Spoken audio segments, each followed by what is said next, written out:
Kay Direk Coco, hindi na ho namin siya director, hindi namin siya kasama. He's also an advisor and a silent motivator. Sobrang disiplinado kami lahat dito. Walang hindi po pwedeng hindi sumunod. Ngayon nagtanong sa ating mga isipan ay paano pa ba Masaya. Siguro yung umpisa, for me yung umpisa. Kasi doon namin pinakita sa mga tao yung ano talaga yung buhay ng isang Pilipino, isang Manileño na ordinaryong mamayan, ordinaryong bata sa Quiapo.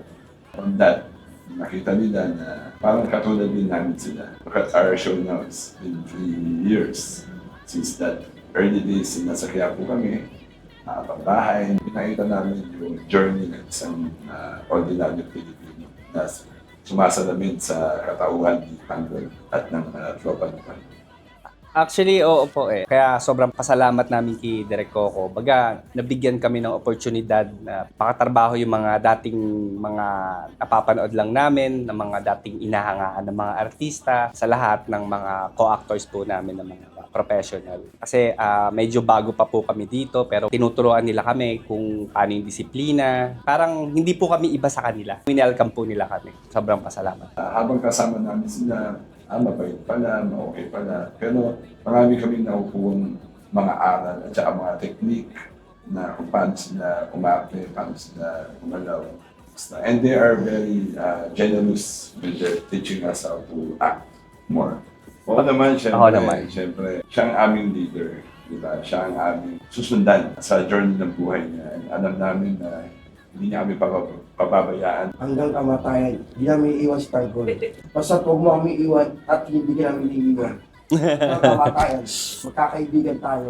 Ako personally, nagugulat ako sa kanya. Parang ang sarap niya panoorin pag pinitimpla na niya, ginagawa niya ng istorya.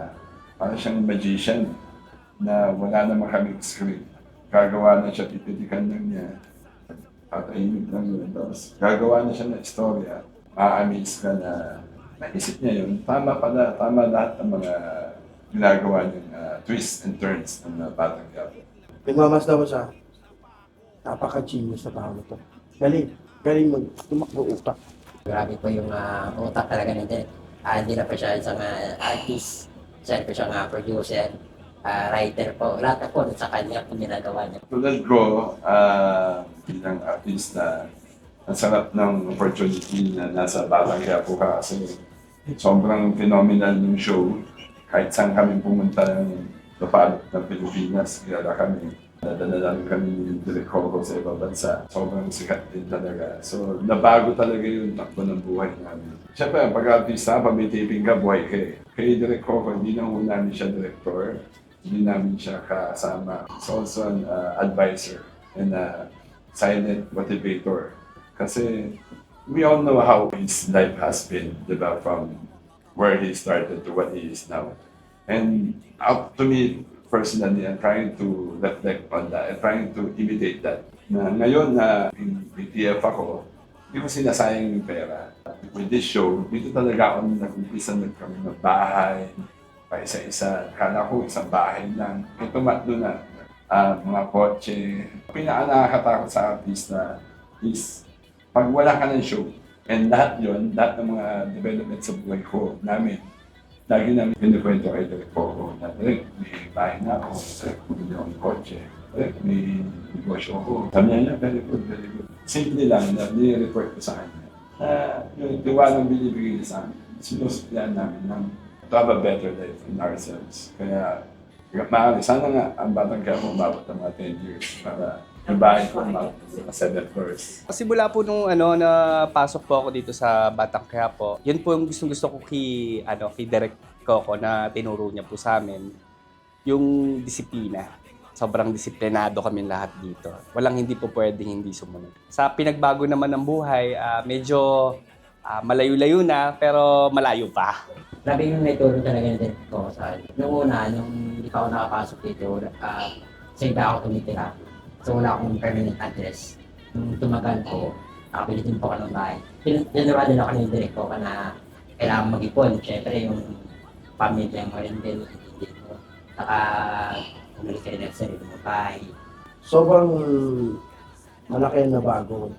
Galing sa Bandaragat, mangingisda sa Baco, Limay. At napunta sa Maynila, unang tapak sa Maynila, nag-sport ng boxing, MMA. Nangyari, naawa ng Diyos, nag-champion 2 times. Tapos yun, ginawa ni Derek Coco na dito sa Batang Quiapo, na bago ang buhay ko dahil sa kanya. Kasi kahit pa paano, may maliit akong business, mamot parisan, tapos may maliit na palengke yung misis ko, nakabili ng kahit pa paano ng sasakyan dahil dito sa Batang Quiapo lang din. At sobrang napapasalamat ako sa kanya. Kasi si Derek po, siya yung tipong klase ng taong lahat ng kadikit niya gusto niyang tulungan eh. Lalo na yung mga kilala niya na kulang sa oportunidad. Feeling ko kung bakit siya binibless dahil yun yung meron siya. Sinishare niya kung anong meron siya. Pag sinasama niya kami sa mga endorsements niya, sa mga commercials, parang sa reflection na sinasabi niya sa amin na we're doing good sa work namin. Kasi pag nalaman niya na late kami, kung anong oras man, alam na ang mangyayari. Kaya sobrang disiplinado kami. Last taping day mo na. Bawal kami malate. Pero para naman din sa amin yun. Kasi kung mapunta man kami sa iba, saan galing to? Kay Derek Coco. Disiplinado yan. Kay Coco Martin galing yan. Yun ang gusto namin. Dito ako sa Batang Quiapo, mabilis yung mga eksena, mga taping. So, alam namin na pag na-late kami, paano yung eksena, paano tutuloy? Mahirap. Diba? Papahirapan namin lahat. Yung crew, staff, director, siya. Nakakahiya din. Diba? So everybody here is from pinakamaliit, pinakamataas na workload, importante. So, bakit kami malilate? Diba? Lalo na ako pag umabsent kami. Paano yung kwento? Diba? And ito yung buhay namin. So, from 3 years namin, walang nalalate sa amin at walang umabsent sa amin. It's very pressured for us kasi pag napapanood niyo siya sa TV namin, grabe yung energy niya, 1,000%. Mahihiya ka pag hindi ka gumalaw ng at least kapantay. Tsaka pag nakita namin siya nag-action, tapos kami nanonood kami sa kanya, siya muna yung unang nakukuha niya. Sobrang hindi namin kaya ginagawa niya. Sobrang galing, ganda. Alam mo madaling tignan eh, pero pag ginawa ko, sobrang hirap. Tanggol, mag-iingat ka palagi.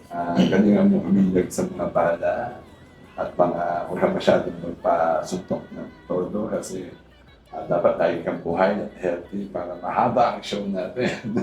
Para tuloy-tuloy na magkakasama pa rin ng mga tropang Tanggol.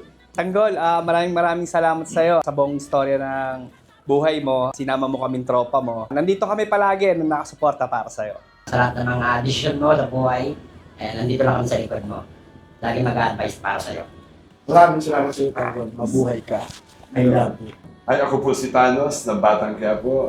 Sana po tuloy-tuloy yung pong subaybayan at huwag po kayong bibitaw sa kwento ng Batang Quiapo. Lalo na sa mga susunod na araw, linggo, buwan at taon. It's very exciting. Maraming sorpresa, maraming pasabog, maraming aksyon, maraming iyakan. Ako nga po pala si Dolpo ng Batang Quiapo. Inimbitahan po kayo namin palagi na manood ng Batang Quiapo 8 to 9 o'clock ng gabi. Monday to Friday. Ayan po ako para siya, Bibigan, a.k.a. Oweng ng Batang Quiapo po. At syempre po, lalo niyo pong suportahan ng Batang Quiapo. Gabi-gabi po yan. Ako naman po si Mama Stroso, bulldog ng Batang Quiapo. Laging gutom sa karakter ni Bulldog sa Batang Quiapo.